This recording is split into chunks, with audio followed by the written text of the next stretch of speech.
Aoka ivavaka isika. Misaotra anao izay ry Andriamanitra raina eo, nomenao indray ity maraina vaovao ity, noho ny famindram-po lehibe.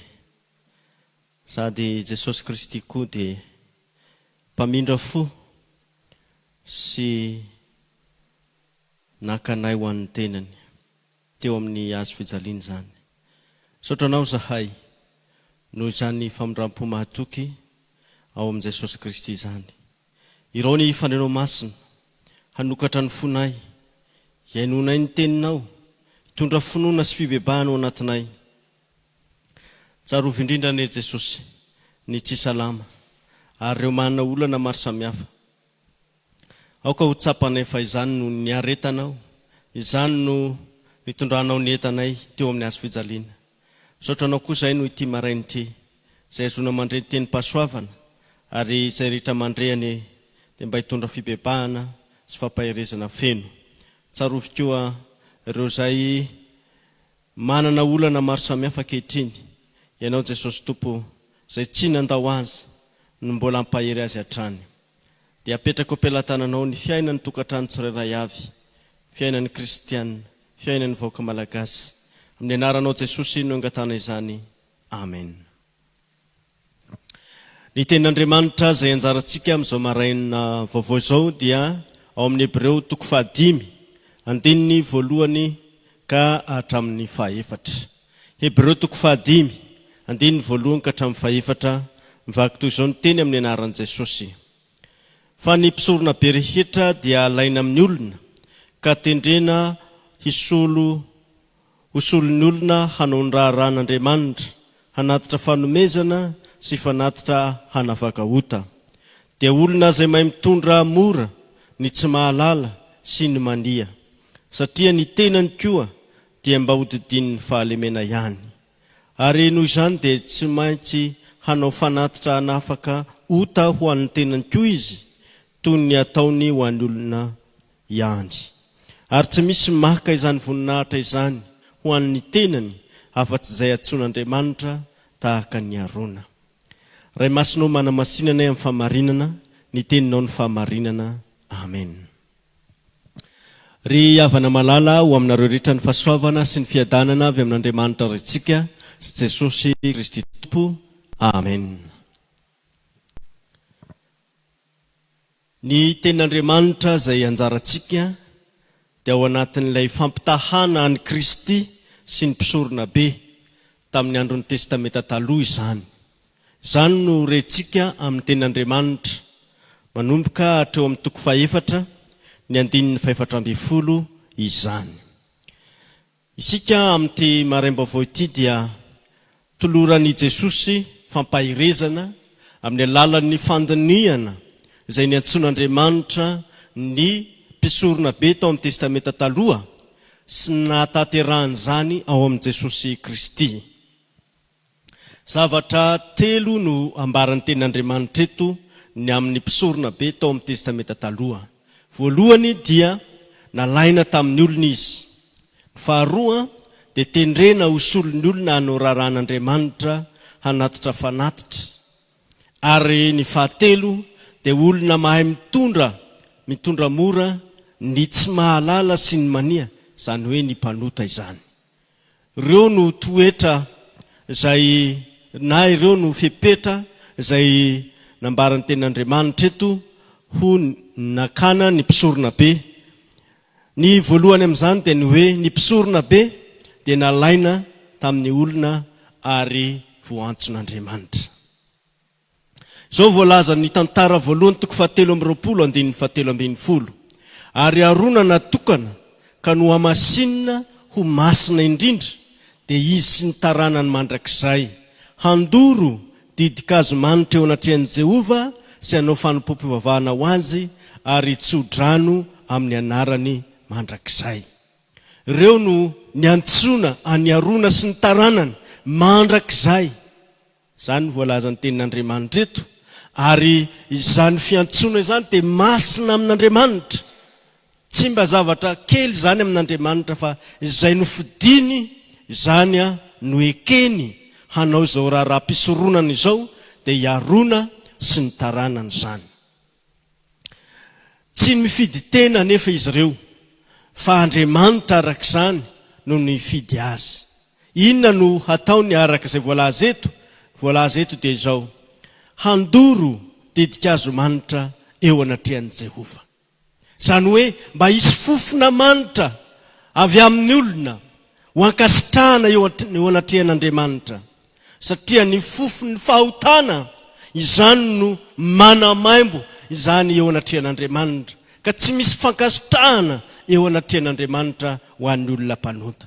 Izany no andoroana didikazo manitra eo anatrehan'i Jehova. Ary ny hoe hanao fanompoam-pivavahana dia ny zava-dehibe indrindra amin'izany fanompoam-pivavahana izany dia ny fanolorana ny fanatitra izay ahazoana famelan-keloka. Ary amin'izany indrindra dia zava-dehibe ny asan'ny mpisorona be, ny asan'ny mpisorona izay mitondra izany teny famelan-keloka avy amin'Andriamanitra izany. Ary voalaza eto koa ny hoe hitsodrano amin'ny anarany mandrakizay.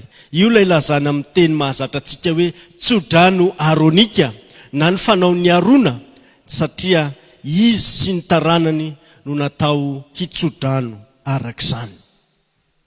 Fa ny zavatra misy ry havana dia ao ireo olona saisay foana tahaka ny Kora sy Ozia mpanjaka, izay tsy voatendry ho mpisorona na mpisorona be akory, kanefa naka izany ho an'ny tenany. Araka ny voalazantsika teo dia sarobidy amin'Andriamanitra io nanendreniny olona io, satria misy ifandraisany amin'izay anendreniny ny zanany, malalany dia Jesosy Kristy izany. Tsy hoe izay tian'ny olona na izay tian'ny olona hatao ho mpisorona be no hatao, fa izay tian'Andriamanitra, izay akasitrahan'Andriamanitra.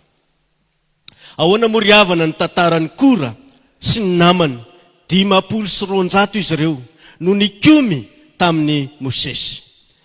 Fa nanendry ny tena no mpisorona izy ireo, ary na dia tsy voatendrin'Andriamanitra aza. Araka ny voalazan'ny tenin'Andriamanitra dia voatendry ho Levita ireto taranaka Kora ireto, ary olona nanandaza teo amin'ny Israely, nefa mbola tianao ny raha-pisoronana koa izy. Ary inona ny zavatra niatra tamindreo izay nikomy na nihodina ireo? Voalazan'ny tenin'Andriamanitra fa latsaka velona ho any amin'ny fiainantsika izy mba amin'izay azy rehetra. Ny hoe latsaka velona any amin'ny fiainantsika dia tena latsaka velona any amin'ny fahaverezana, tena mahafaty ary mahavery ny maka izay tsy notendren'Andriamanitra hataon'ny olona. Ary hitantsika eto izany. Ary ireo 500 niaraka amin'ny Kora kosa dia nolevony ny afo avy amin'ny Jehova. Voalaza ny tenin'Andriamanitra ihany fa mpanota nanimba ny tenany no ilazan'ny Jehova azy ireo. Mpanota nanimba ny tenany.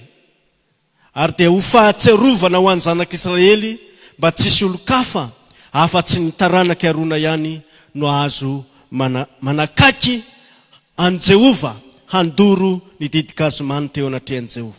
Izany tantara izany ry havana dia hitantsika ao amin'ny Nomery 19 sy ny 17. Arak'izany ry havana, izay amasin'ny Jehova no masina ka mahazo manakaiky azy, fa tsy izay manamasy tena. Izany mantsy ny mahavoan'ny olona, te hanamasina ny tenany, fa Andriamanitra nefa no manamasina antsika amin'ny alalan'ny teniny sy ny fanahany. Ry havana malala, amin'izao andro izay efa hiandrandratsika sady ny Pentekosta izao dia tsara mihitsy ny mibanjina ny fanamasinana izay ataon'Andriamanitra, fa tsy hanamasy tena hoe izaho no hanamasina ny tena. Tsy ry havana, fa ny fanamasinana antsika dia amin'ny alalan'ny teny sy ny sakramenta, amin'ny alalan'ny teny sy ny fanahan'Andriamanitra. Ozia mpanjakan'ny Israely dia niavonavona satria tonga nahery teo amin'ny tany sy ny firenena izy. Ary ny fandoroana didikazo manitra avy no nalainy ho ataony. Ka hoy Azaria mpisorona be tamin'izay fotoana izay hoe tsy raharahanao zany ry mpanjaka ny andoro didikazo manitra ho an'i Jehova, fa any mpisorona irery ihany.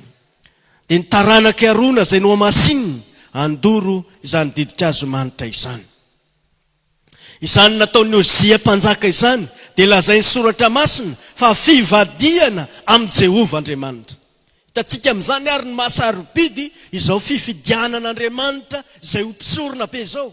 Fa tsy araka izay eritreritry ny olona hoe masimasina na eritreretin'ny olona hoe be voninahitra, araka izay hitantsika eto amin'ny ohatra nambaran'ny tenin'Andriamanitra fa izao.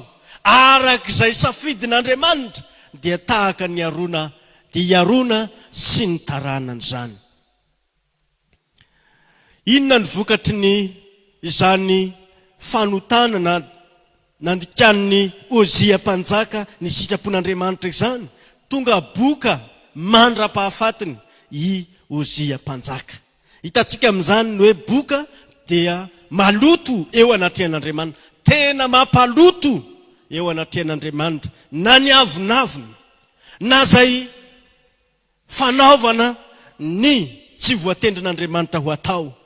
Ary eto ihany koa dia voalaza ny tenin'Andriamanitra fa ny fivadiana amin'Andriamanitra dia mampaloto eo anatrehan'Andriamanitra izany. Ka hoy ny tenin'Andriamanitra hoe tsy amikery na amin'ny fantanjahana fa amin'ny fanahiko ho Jehova. Jehova Andriamanitra dia mikendry izay hamonjena ny olona tokoa, mikendry ny hamonjena ny olona tokoa ho afaka amin'ny fahotany. Inona ary no anendrena ny mpisorona be araka izay voalaza eto? Ny voalaza eto dia izao: hanao ny raharahan'Andriamanitra, hosolo ny olona hanao ny raharahan'Andriamanitra, ary hanatitra fanomezana sy fanatitra hanafaka ota. Amin'ny mahampanota ny mpisorona be dia tsy maintsy hanao fanatitra hanafaka ota ho an'ny tenany koa izy. Izay vao mitondra ny an'ny vahoaka. Izay zany no tantara izay nanatera ny mpisorona be ny fanatitra tao amin'ny tempoly, tao amin'ny testamenta taloha. Raha hiditra ao amin'ny masina indrindra ny mpisorona be dia tsy mahazo miditra ao izy raha tsy mitondra fanatitra noho ny otany. Ary zay izy vao mahazo mitondra ny fanatitra ho fitondrana ny otany olona na ny vahoaka Israely zany. Ary hoy Mosesy tamin'ny Arona, manatona ny altara dia manatera ny fanatitra ao noho ny ota. Na i Arona zay nofidian'Andriamanitra azy dia mpanota koa izy. Ary amin'ny mahampanota azy dia hoy Mosesy hoe manatera ny fanatitra ao noho ny ota sy ny fanatitra ho doranao, ka manaova fanavotana ho an'ny tenanao. Mila famonjena koa i Arona, mila fanavotana koa ny tenany. Ary zany no nanaterany biby ho atao fanatitra. Tahaka ny olona ihany izy, mila famonjena. Ny ain'ny biby anefa dia tsy mahasolo ny ain'ny olona velively. Na ny tombam-bidin'ny biby tsy ahavidy ny tombam-bidin'ny olona velively. Ain'ny olona no vonjena, ka dia tsy maintsy ain'ny olona no misolo azy. Fa raha mpanota tahaka ny mpanota rehetra no hamonjy, tsy mahavonjy zany. Zany na tonga ny mpisorona be tao amin'ny testamenta taloha, tsy maintsy nitondra ihany koa fanatitra noho ny ota ny tenany izy, tahaka ny olona rehetra ihany. Noho izany ry havana, tsy nahavonjy na ny biby izay natao sorona tao amin'ny testamenta taloha, na ny mpisorona be izay voahodidi ny fahalemeny ihany, na mahampanota azy ihany. Noho izany mila mpisorona be isika izay mahavonjy tokoa, izay tsy manota kanefa tahaka antsika koa. Olona tahaka antsika mahay mitondra mora antsika araka ny voalazan'ny tenin'Andriamanitra eto. Izany no anambarana amintsika fa Jesosy Kristy izay mpisorona be, voalazan'ny tenin'Andriamanitra eto, dia tsy mba avy amin'ny taranaky Arona izy. Koa ahoana ary no mahampisorona be azy? Zao ry havana, Jehova Andriamanitra izay nanendry an'ny Arona sy ny taranany dia mahazo manendry ny zanany ho mpisorona be. Fa ny an'ny arona dia fifandimbiasana, zany no io fisoronana izay nataon'ny arona io. Fa ny an'ny zanaka kosa dia tamin'ny fianianan'Andriamanitra no nanaovany an'izany. Araka izay voalaza hoe fa ny lalàna dia manendry olona izay manana fahalemena ho mpisorona be. Fa ny tenin'ny fianianana kosa izay tato aorian'ny lalàna dia manendry ny zanaka izay no tanterahany mandrakizay. Hebreo 7:19. Ny fianianana nataon'i Jehovah Andriamanitra no nanendreny ny zanany ho mpisorona be. Satria ireo mpisorona be ny fandimby tao amin'ny testamenta taloha dia tsy mahavita famonjena ho an'ny mpanota arak'izany. Kristy tsy nanandratra ny tenany ho mpisorona be, fa Andriamanitra mivantana no nanao izany fanendreny izany. Araka izay voalazantsika teo ambony dia alaina amin'ny olona ny mpisorona be ary voatendrin'Andriamanitra. Fa eto Jesosy Kristy tonga olona izy mba ho tahaka ny hoe alaina amin'ny olona koa ny mpisorona be ary tendren'Andriamanitra ho mpisorona be izy. Tsy misy olona mahay mandray na inona hoy Jaona raha tsy nomena azy avy any an-danitra izany. Jaona 7:7. Koa amin'izany dia tsy koa amin'izany dia mendrika hatao tahaka ny rahalahy amin'ny zavatra rehetra Jesosy, mba ho mpisorona be mamindra fo sy mahatoky ny amin'Andriamanitra. Ry havana malala, mpisorona be mamindra fo sy mahatoky Jesosy. Izy ilay voalaza ny tenin'Andriamanitra hoe sakaizan'ny mpanota ary mahay mitondra mora ny mpanota. Ny fariseo ry havana dia tsy mba nahay mitondra ny mpanota, fa nanilikilika ny mpanota sy ny mpamoretra. Fa Jesosy kosa dia nahay nandray izany mpanota sy mpamoretra izany, araka izay hitantsika ao amin'ny Mateo 7 izany. Zao ny voalazan'ny fariseo. Nahoana kosa ny mpampianatra anareo no miara-komana amin'ny mpamoretra sy ny mpanota? Ary raha nandre izany Jesosy dia nanao hoe tsy ny finaritra no mila mpanao fanafody, fa ny marary. Fa mandehana ka mianara ny hevitry ny teny hoe famindram-pony sitrako fa tsy fanatitra latsatra. Fa tsy tonga hiatso ny marina fa ny mpanota. Mateo 7:12 ka hatramin'ny 17. Izay tiany tenin'Andriamanitra ambara amin'izany dia izao: ny raha ny biby izay natao fanatitra dia tsy mahafaka ny otan'ny olona akory. Ny ezaka ataon'ny olona hanatonana an'Andriamanitra amin'ny alalan'ny fanatitra dia tsy ankasitrahana eo anatrehan'Andriamanitra izany. Fa izay ankasitrahana kosa dia ny famindram-po izany. Ao amin'ny fanatitra masy dia miezaka hanatona an'Andriamanitra ny olona. Tahaka ny hoe izay manan-katerina amin'Andriamanitra ihany no afaka miaona aminy. Tsy ariavana. Izany indrindra no nahatonga ny Jesosy hiteny hoe famindram-po no sitrak'Andriamanitra. Izany hoe ny fanatona an'Andriamanitra amintsika. Tsy isika no miezaka hanatona an'Andriamanitra, fa Andriamanitra no nidina ka manatona ny mpanota izay ho vonjena. Ary raha ny ho tonga olombelona no amonjena antsika dia tonga olombelona Jesosy. Ary satria tsy nanana ota izy voasaraka tamin'ny mpanota ary masina araka ny voalazan'ny tenin'Andriamanitra dia nahavita famonjena mandrakizay raha nanatitra ny tenany indray mandeha teo amin'ny hazo fijaliana. Sady neken'Andriamanitra ny fanatitra vitan'i Jesosy no tena mahavitra mandrakizay ny mpanota izany. Ry havana malala, inona indray ary no ilayntsika ny fanamasinana tenantsika, na ny voninahitra izay mety ho ananantsika, na ny fiavina vonana? Tsy te ho vonjena va ianao? Tsy te ho vonjena va isika? Raisy ny famindram-pon'Andriamanitra dia ho vonjena ianao, satria izany no sitrak'Andriamanitra. Dia ny namonjena ianao amin'i Jesosy Kristy izay tonga olona mba ho tonga mpisorona be ianao izy, hanatitra ny tenany masina eo amin'ny hazo fijaliana. Ary satria niakatra ao an-danitra izy, ny dikan'izany dia izao: ekena ny fanatitra vitany. Izany fanekena ny fanatitra vitany zany dia mandrakizay zany. Izao ny voalazan'ny tenin'Andriamanitra amin'ny Hebreo 4:5-5. Fa isika tsy manana mpisorona be izay tsy mahay miara mitondra ny fahalementsika, fa izay fanalam-panahy tamin'ny zavatra rehetra tahaka atsika kanefa tsy nanana ota. Ry havana malala, mpisorona be mamindra fo, mpisorona be tena be fitiavana, ary mpisorona be mahavonjy.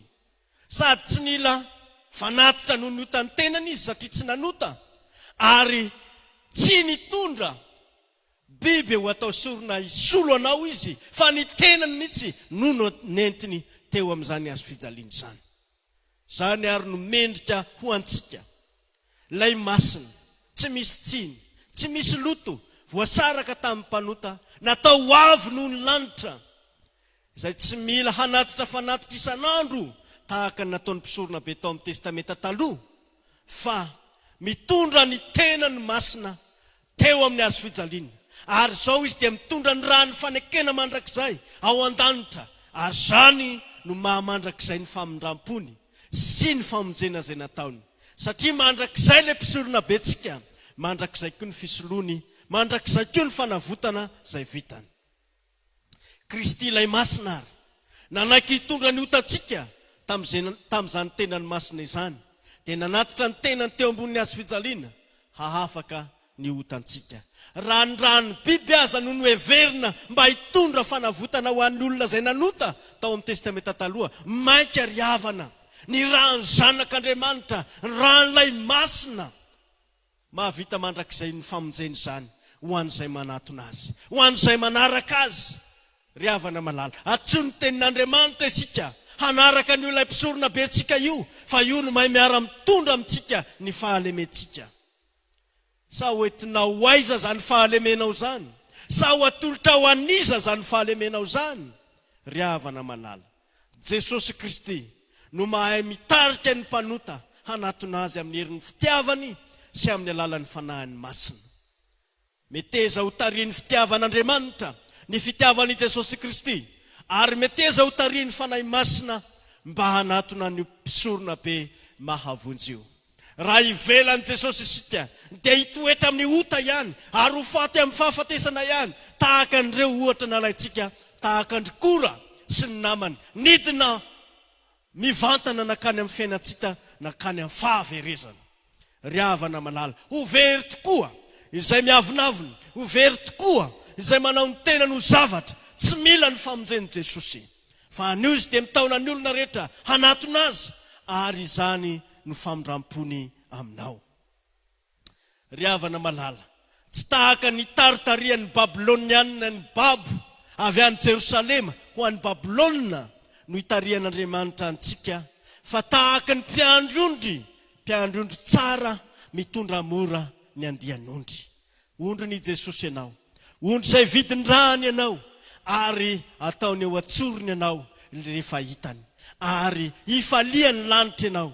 Izany indrindra ary no ataon'Andriamanitra satria tena tianao izy, ary zany koa no ataony aminao mibitsika mora aminao isan'andro amin'ny alalan'ny teniny, amin'ny alalan'ny fanahiny izy amin'izao ora sy fotoana izao. Heno ry havana izany antso-pitiavana izay ataon'ilay mpisorona betsika, fa fony mbola mpanota, fony mbola fahavalon'Andriamanitra azy isika, maty hamonjy atsika izy, mainka amin'izao fahasoavana itoerantsika izao dia mbola atsony ampitiavana ianao. Aza manjehy ny andro lava, fa Jesosy mpisorona be anao, vonona handray anao, vonona hitondra mora anao. Ho an'Andriamanitra rirany ny voninahitra izay hatramin'ny taloha indrindra ka ho mandrakizay. Amen. Raiso ny fitahina, ny fahasoavan'i Jesosy Kristy Tompo, ny fitiavan'Andriamanitra ray, ny firaisana amin'ny fanahy masina ho aminareo rehetra ny Amen.